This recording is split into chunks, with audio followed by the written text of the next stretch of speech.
कि इस क्षेत्र की चारों सीटों पर कांग्रेस चुनाव लड़ेगी, निश्चित ही कांग्रेस को रहेगी और आने वाले दिनों में यहाँ कांग्रेस ही चुनाव लड़ेगी, ऐसा हमें आश्वासित किया है। प्रांताध्यक्ष हमारे नेता नाना भाऊ पटोले जी, जिले के अध्यक्ष दिलीप जी बंसोड़ साहब और साथ में ही हमारे नवनिर्वाचित खासदार डॉक्टर प्रशांत पडोड़े जी, जनता की, युवाओं की, किसान भाइयों की, खेत मजदूर लोगों की जो भी समस्या रहेगी वो सुनकर उन्हें कैसा हल किया जाएगा। प्रांताध्यक्ष नाना पटोले जी सड़क अर्जुनी के दौरे पे आए थे और दौरे पे आने के बाद में उन्हें भरे सभा में हमें निश्चित ही आश्वासन दिया। नमस्कार दर्शकों, आप सभी का बापू की आवाज़ न्यूज़ नेटवर्क में स्वागत है। साथियों, अभी हमारे बापू की आवाज़ न्यूज़ नेटवर्क का एपिसोड चल रहा है। साथियों, जैसे कि आपको पता है, आगामी विधानसभा चुनाव का माहौल बन चुका है। कुछ दिनों में ही आगामी विधानसभा के चुनाव लगने वाले हैं। इसी में साथियों, जिले में पूरी चर्चा हो रही है कि गोंदिया जिले में 4 विधानसभा है। चारों विधानसभा में किसका डंका बजेगा, कौन करेगा कि कौनते विधानसभा का प्रतिनिधि, यह पूरे जिले में चर्चा चल रही है। उसी प्रकार आज हम आए हैं तिरोड़ा गोरेगांव विधानसभा में। यहाँ पर हमारे साथ उपस्थित है आज खास बातचीत करने के लिए ओम भाऊ पटले, जो कि तिरोड़ा विधानसभा आगामी चुनाव के लिए इच्छुक है। हम इनसे जानने का प्रयास करेंगे कि इनके मन की बात क्या है। भाऊ, आपका सबसे पहले बापू की आवाज न्यूज नेटवर्क में स्वागत है। आपके चैनल का खूब खूब धन्यवाद और क्षेत्र की जनता को भी प्यारा नमस्कार। क्या बताओगे, अभी कुछ दिनों पहले ही लोकसभा के चुनाव संपन्न हुए और अभी आगामी विधानसभा के चुनाव लगने वाले हैं।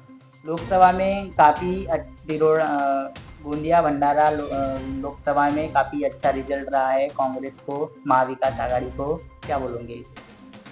जिस प्रकार से 2024 का लोकसभा का चुनाव जो रहा, एक परिवर्तन के तौर पे लोगों ने, इस क्षेत्र की जनता ने डॉक्टर प्रशांत पडोड़े जी को पीछे रह के और जो अपना मतदान स्वरूपी आशीर्वाद देके उन्हें लोकसभा भेजा।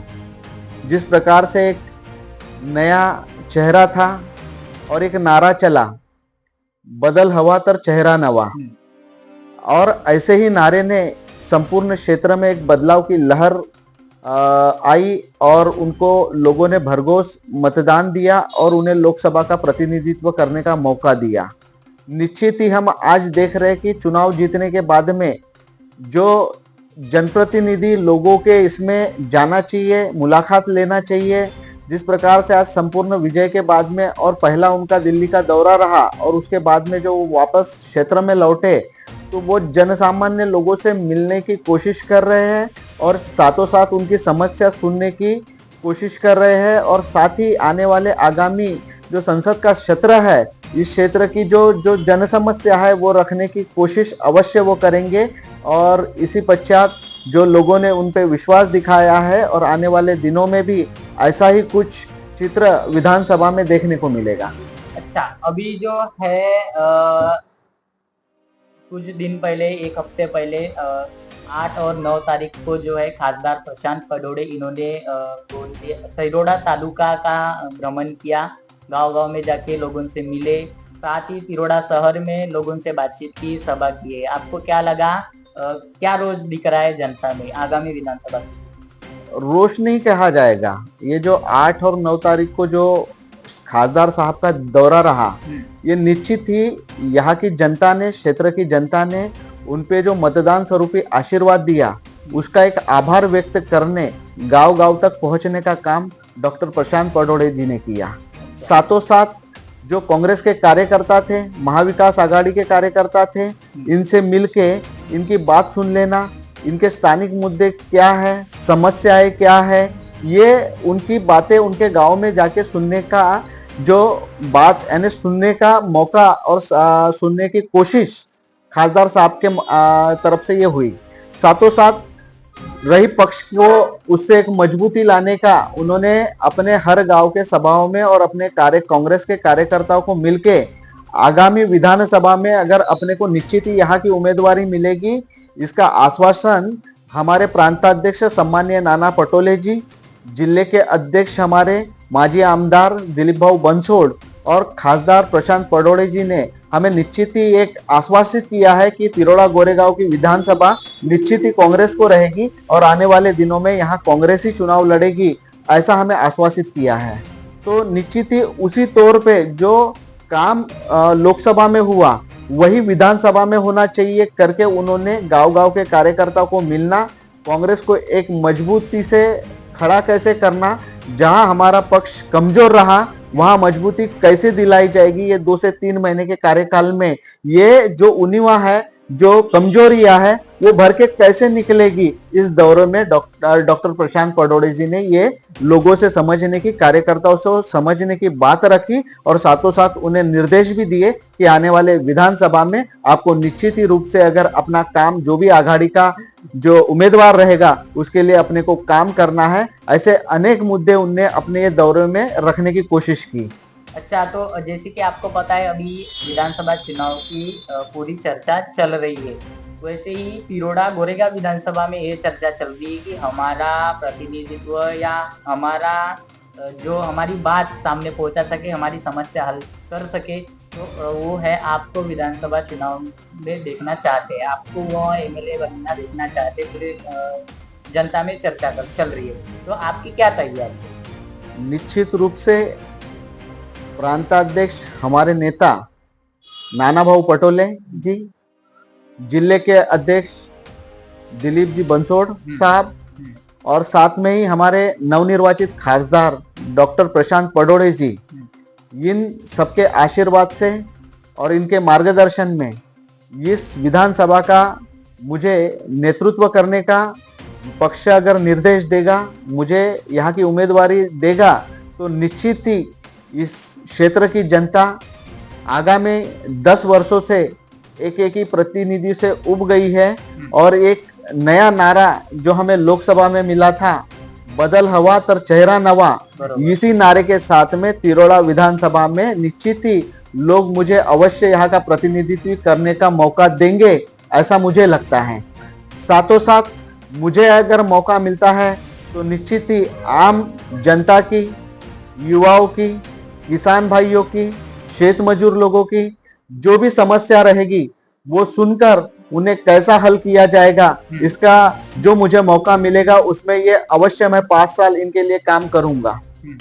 जिस प्रकार से इस क्षेत्र की जनता जिस आशा से एक नए चेहरे की उम्मीद लगाए बैठा है, तो मुझे ऐसा अवश्य लगता है कि आने वाले दिनों में इस क्षेत्र की जनता भी तिरोड़ा गोरेगांव विधानसभा का प्रतिनिधित्व करने के लिए एक नए चेहरे को फिर से चांस देगा, ऐसी हमें आश्वासन यानी हमें ऐसी उम्मीद लग रही है।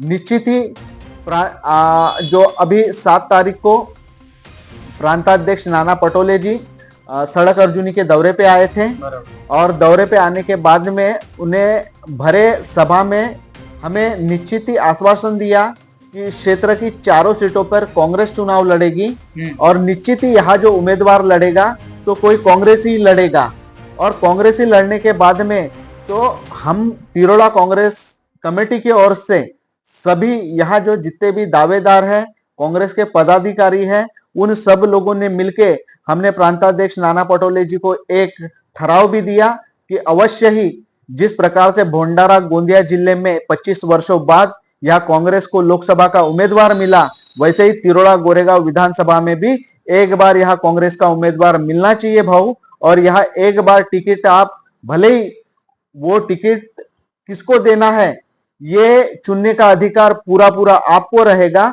मगर यहाँ की जो टिकट है निश्चित ही कांग्रेस को देने में आए, ऐसा हमने प्रांताध्यक्ष नाना पटोले जी को बहुत आग्रह किया और निश्चित ही उन्होंने भी हमें आश्वासित किया कि आने वाली विधानसभा में निश्चित ही यहाँ की उम्मीदवारी कांग्रेस को मिलेगी करके ऐसा हमें आश्वासित किया। सवाल करना चाहूंगा भाऊ, अगर प्रांताध्यक्ष नाना भाऊ पटोले आपको टिकट देना भी चाहे तो आपको टिकट क्यों देना चाहिए उन्होंने? निश्चित ही मैं कांग्रेस पक्ष में निरंतर आज 15 से 20 सालों से यहाँ काम कर रहा हूँ। बरोबर।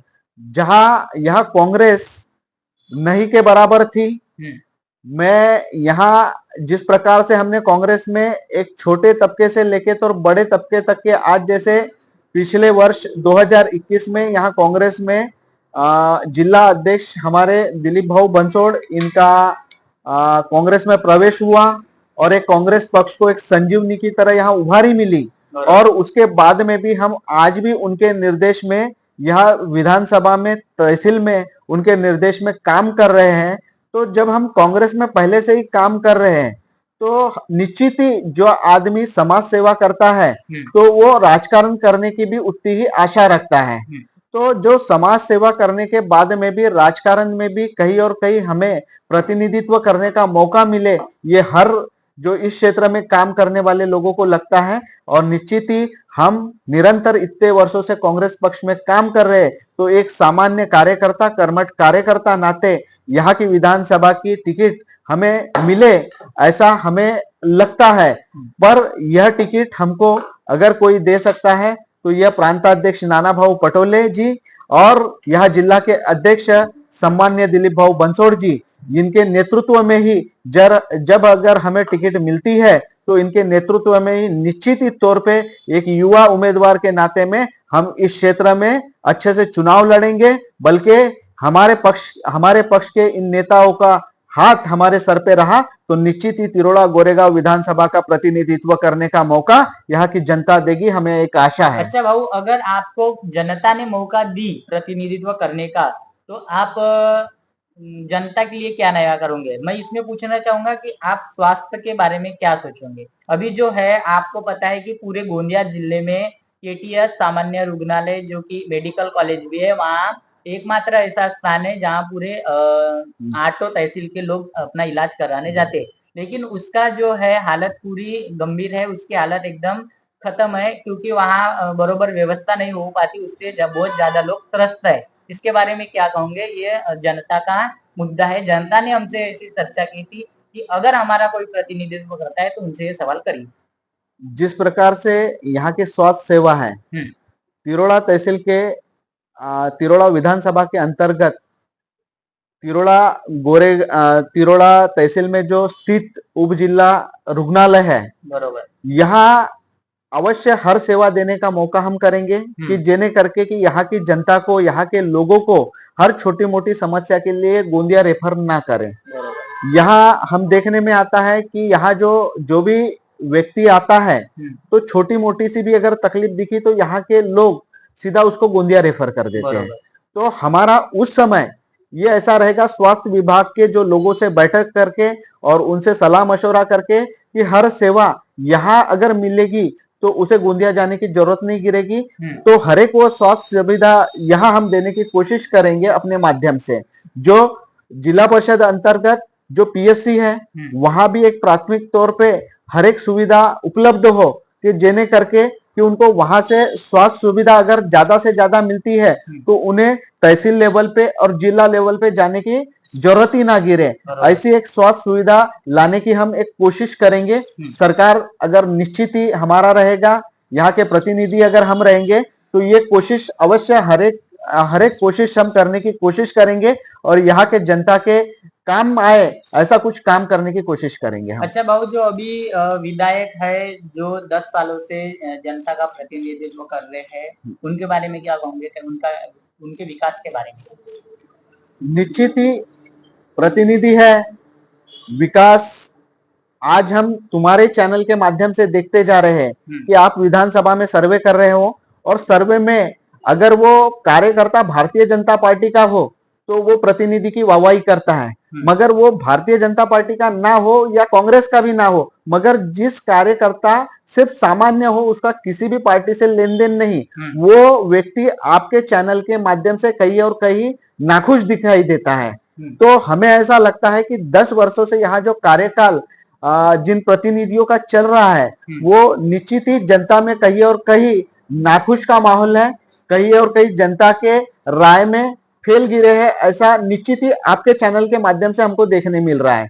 जिस प्रकार से कुछ लोग ये बताते हैं कि यहाँ विकास के स्वरूप पे रोड रास्ते बने हैं और उसी को विकास कहते हैं, तो मैं कहता हूँ कि रोड रास्ते ही कोई विकास नहीं होता। हाँ।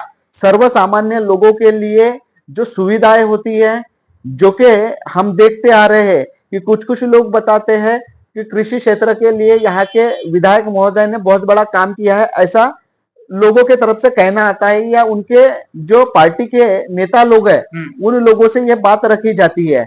बट निश्चित ही मैं कहता हूं कि इस 10 वर्ष में भारतीय जनता पार्टी की सरकार गली से लेकर दिल्ली तक थी। दिल्ली में भी नरेंद्र मोदी जी की सरकार थी, यहाँ देवेंद्र फडणवीस जी की सरकार थी, अभी शिंदे जी की सरकार है। इस 10 वर्ष के कार्यकाल में यहाँ कोई भी ऐसा नया उपक्रम नहीं आया, यहाँ रोजगार के लिए कोई नई संधि नहीं आई। जो 10 वर्ष पहले यहाँ आघाड़ी की सरकार थी, कांग्रेस राष्ट्रवादी की सरकार थी, उस सरकार के माध्यम से आए हुए प्रोजेक्टों पे ये हाथ रख रहे हैं, मगर इस 10 वर्ष के कार्यकाल में ऐसा कोई भी नया प्रोजेक्ट नहीं लाए। और निश्चित ही अगर इनका विकास दिखता तो इस 10 वर्ष के कार्यकाल में यह कुछ नया हुआ रहता, नया प्रोजेक्ट आया रहता, लोगों के लिए रोजगार की संधि आई रहती, ग्रामीण विभाग में स्वास्थ्य विभाग के लिए कुछ नया उपक्रम आया रहता।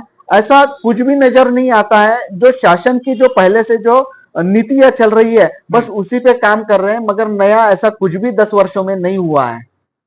भाऊ अभी जो है पूरे महाराष्ट्र में, साथ ही गोंदिया जिले में कुछ दिन पहले न्यूज आई थी कि जिला परिषद स्कूल बहुत सारे बंद किए गए। तो आपने शिक्षा के बारे में क्या सोचा है? जिस प्रकार से पहले न्यूज आई थी कि 20 से कम वाली पट संख्या वाली स्कूलें बंद होने वाली है, बरोबर। जिस प्रकार से हम देखते आ रहे हैं कि देश में अनेक चीज़ों पे भरमार पैसा खर्च किया जाता है, मगर जो शिक्षा प्रणाली है ये देश की रीढ़ की हड्डी है, जिससे हमारे छोटे छोटे बालक जो कल का देश का भविष्य है। और भारत देश ऐसा देश है कि जिसमें ग्रामीण क्षेत्र में ही 70% लोग रहते हैं, और ग्रामीण विभाग के अगर लड़कों को शिक्षा नहीं मिलेगी तो कहीं और कहीं हमारा देश ये विकास से काफ़ी दूर चले जाएगा। करके जो ग्रामीण विभाग में जितनी भी स्कूलें हैं ये बंद ना होते हुए कहीं और कहीं इनको अच्छी शिक्षा कैसे मिलेगी इस पे काम करने की आवश्यकता कहीं और कहीं सामने सरकार ने आके करनी चाहिए। अभी जो है वो चर्चा चलती है ग्रामीण क्षेत्रों में कि जिला परिषद स्कूलों में एडमिशन्स नहीं मिल रहे हैं, उसके बाद टीचर अवेलेबल नहीं है, उसके बाद शिक्षा अच्छी नहीं होती, जबकि वहाँ भी सेमी इंग्लिश है, वहाँ भी गवर्नमेंट के तरफ से पूरी दी जाती है, लेकिन यहाँ के जो जनप्रतिनिधि है उनके वजह से ये सब होता है, उनकी बराबर देखभाल नहीं रहती है, ऐसा लोगों का कहना है।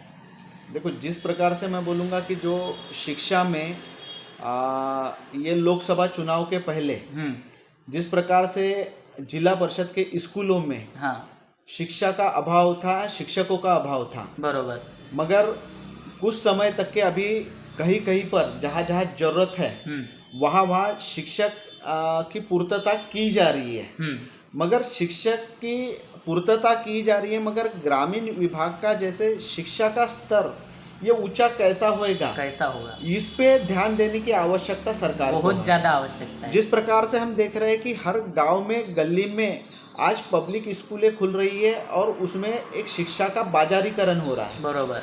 तो हर एक गांव का ग्रामीण विभाग का आदमी अपने बच्चे को पैसे देकर पढ़ा नहीं सकता। तो ये सरकार का दायित्व है कि जो जिला परिषद की ग्रामीण और सरकारी जितनी भी स्कूलें हैं उनका शिक्षा का स्तर कैसे ऊंचा होएगा उसके लिए काम करने की आवश्यकता है। जिस प्रकार से जनप्रतिनिधि जो होते हैं तो रोड रास्ते नाली यानी विकास मानते हैं, मैं निश्चित ही कहूँगा कि रोड रास्ते नाली यानी विकास नहीं है। यहाँ के अपने क्षेत्र के लोगों को अच्छी शिक्षा कैसे मिलेगी, हमारे क्षेत्र के जो किसान वर्ग है इसके जो शेतमाल को अच्छा भाव कैसे मिलेगा, उनको खेती के लिए जो गवर्नमेंट की ज़्यादा से ज़्यादा स्कीमें हम लोगों तक कैसे पहुंचाएं। अभी जो है इस बार किसानों का जो लिए सोसाइटी केंद्र रहते हैं वो चालू नहीं हुए, किसानों ने अपने धान प्राइवेट बेचे, उसमें उनका बहुत ज़्यादा नुकसान हुआ।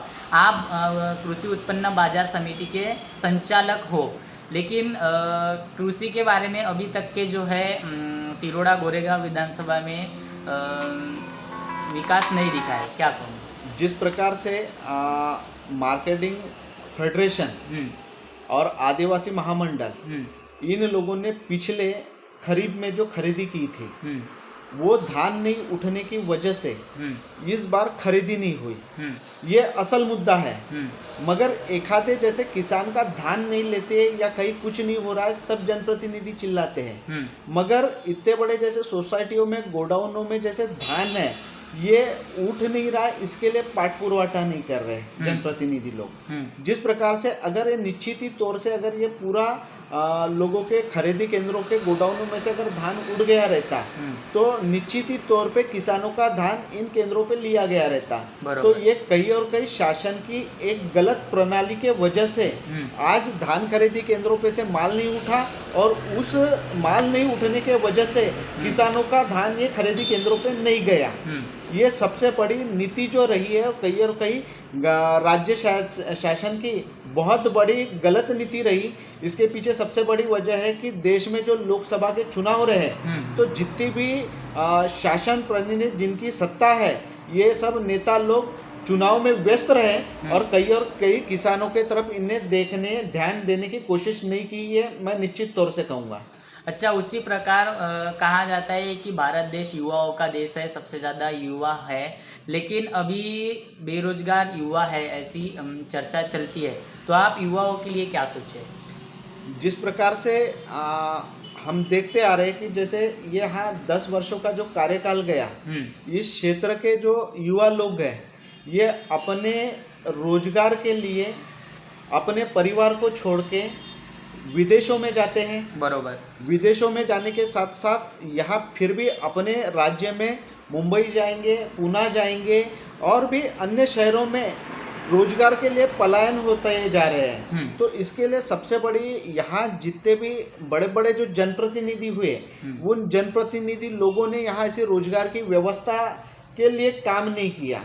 तो निश्चित ही तौर पे आने वाले दिनों में अगर हमको यहाँ की जनता अवसर देती है तो हम आने वाले दिनों में कोशिश करेंगे कि यहाँ के जो युवाओं को यही रोजगार कैसे मिलेगा इसके लिए हम काम अवश्य करेंगे। अच्छा, उसी प्रकार जो है हमारे विधानसभा में तिरोड़ा गोरेगांव विधानसभा में खेल जगत में भी बहुत पीछे है। तो आप स्पोर्ट्स के बारे में क्या कहोगे? निश्चित ही इसमें भी एक ऐसी है कि मैं आपको एक एग्जाम्पल भी दूंगा कि मैंने 2021 में यहाँ का जिला परिषद का चुनाव लड़ा था। बरोबर। और मेरे जिला परिषद अंतर्गत में गांव आता है भूरा टोला। हाँ। वहाँ बहुत अच्छे अच्छे प्रतिभाशाली लड़के कबड्डी के लिए अच्छे लेवल पे खेलने गए हैं। वो लड़के यहाँ के जनप्रतिनिधि लोगों को खाली मैट की मांग की। अच्छा, तो वो मैट की मांग पूरी नहीं हो सकती तो यहाँ के जनता के प्रतिनिधि क्या कर रहे हैं ये समझ में नहीं आ रहा है। तो निश्चित ही उस तौर पे अवश्य उस समय एक छोटी सी जनता ने हमें साथ नहीं दिया या जनता ने हमें अवसर नहीं दिया। हाँ। नहीं तो उस समय भी हम क्रीड़ा वाली क्षेत्र पे अच्छे से काम किए रहते।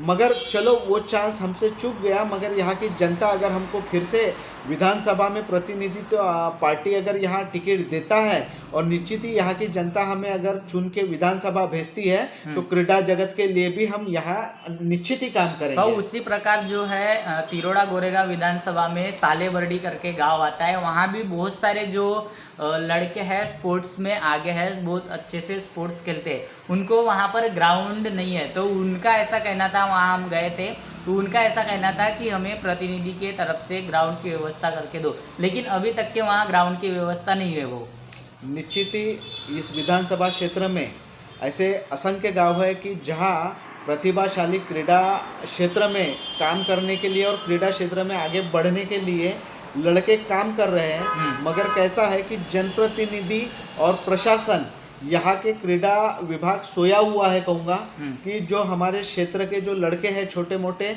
जो ग्रामीण विभाग से आते हैं उन्हें एक प्लेटफॉर्म देने की आवश्यकता है। मगर वो यहाँ के जनप्रतिनिधि बोलो और प्रशासन भी बोलो वो प्लेटफॉर्म तैयार करके नहीं दे रहा है। निश्चित ही आने वाले दिनों में अगर हमको यहाँ अवसर मिलता है तो यहाँ के क्रीड़ा क्षेत्र के लिए भी लोगों के लिए एक नया प्लेटफॉर्म तैयार करने की कोशिश अवश्य करूँगा मैं। अच्छा, उसी प्रकार जो है चर्चा यह भी चलती है कि एक तरफ गैस जो है महिला घर में खाना बनाती है उनकी गैस का दर बहुत बढ़ चुका है, उनका भाव बहुत बढ़ चुका है, लेकिन एक तरफ जो है राज्य सरकार लाडली बहन योजना चालू करती है। क्या कहूँ?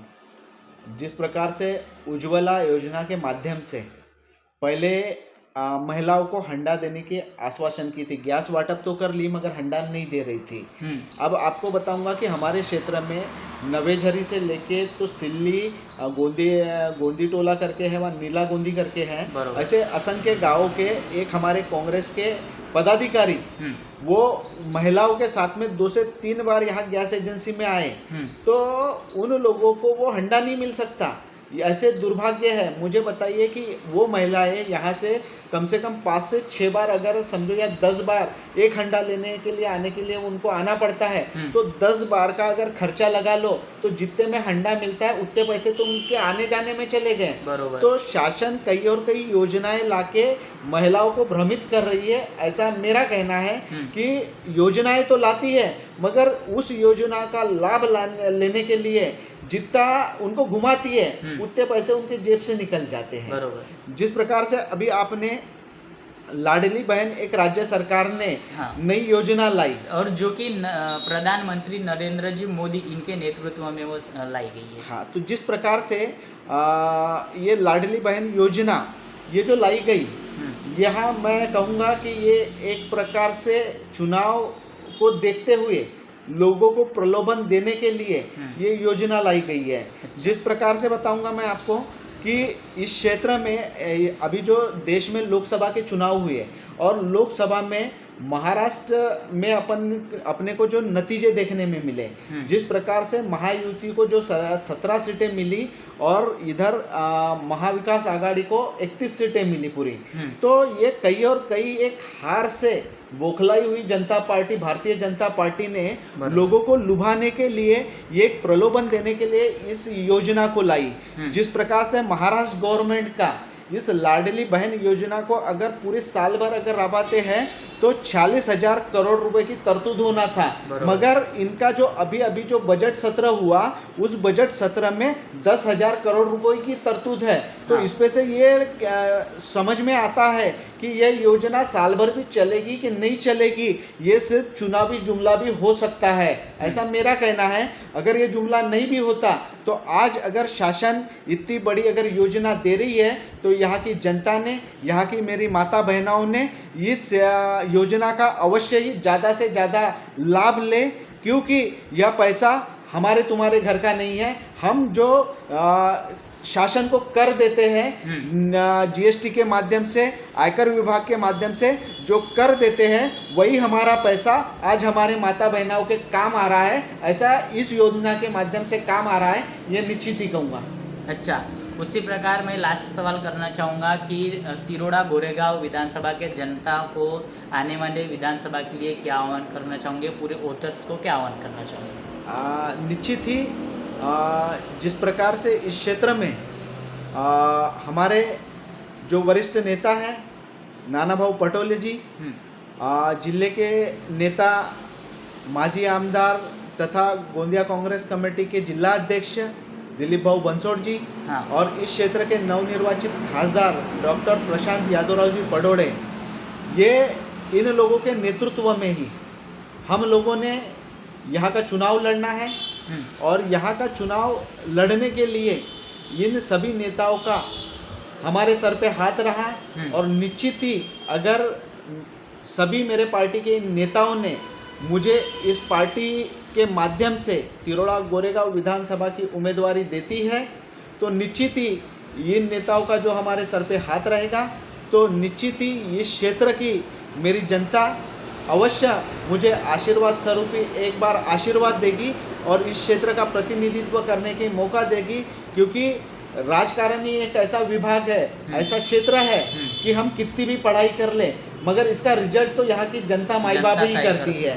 तो वही मेरी माई बाप जनता ही इस क्षेत्र का प्रतिनिधित्व करने का मुझे अवसर देगी, ऐसी मुझे आशा है। साथियों, हमने जो है आज हमारे चैनल के मेहमान ओम भाऊ पटले इनसे बातचीत की है। इन्होंने बताया है कि अगर जनता ने इन्हें मौका दिया तो ये बहुत ही अच्छा विकास करेंगे। साथियों, अभी पूरे गोंदिया जिले तथा पूरे महाराष्ट्र में विधानसभा चुनाव की तैयारी चल रही है, चर्चाएं चल रही है। लेकिन साथियों, जो है तिरोड़ा गोरेगांव विधानसभा में कांटे की टक्कर होने वाली है। साथियों, आप देखते रहिए और बने रहिए बापू की आवाज़ न्यूज़ नेटवर्क के साथ कि आखिर विधानसभा चुनाव में क्या होता है, तिरोड़ा गोरेगांव विधानसभा में किसका झंडा फहराता है, यह देखने लायक रहेगा।